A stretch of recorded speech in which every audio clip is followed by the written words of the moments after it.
Word of the day में आज हम देखेंगे वर्ड लाइमलाइट। लाइमलाइट का वैसे तो उर्दू में मतलब है तवज्जो का मरकज़ बन जाना, शोहरत या चमक दमक या शोहरत की बुलंदियों को छूना। और ये दरअसल उस लाइट के को कहा जाता है लाइमलाइट जिस वक्त स्टेज पर कोई परफॉर्मर आता है और उसके ऊपर सारी लाइट का जो फोकस रहता है उसे लाइमलाइट कहा जाता है।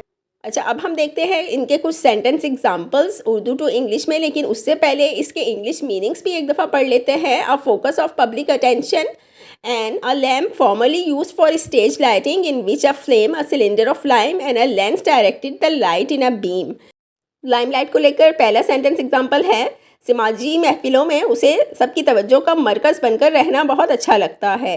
She enjoys being in the limelight during social events. समाजी महफिलों में उसे सबकी तवज्जो का मरकज़ बनकर रहना बहुत अच्छा लगता है। She enjoys being in the limelight during social events.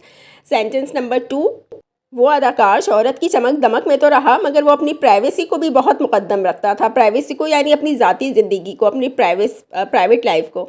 तो इसका क्या सेंटेंस बना है इंग्लिश में? The actor thrived in the limelight but also valued his privacy. The actor thrived in the limelight but also valued his privacy. वो अदाकार शोहरत की चमक दमक में तो रहा मगर वो अपनी निजी ज़िंदगी या अपनी ज़ाती ज़िंदगी को भी मुकद्दम रखता था। And now our sentence number 3 is, मुकाबला जीत जाने के बाद वो एकदम शोहरत की बुलंदियों को छूने लगी। After winning the competition she found her self in the limelight.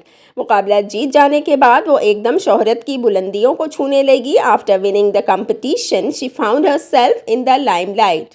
If you find today's video helpful, please click the like button and also subscribe to my channel English Learning at the rate of English Learning 6219.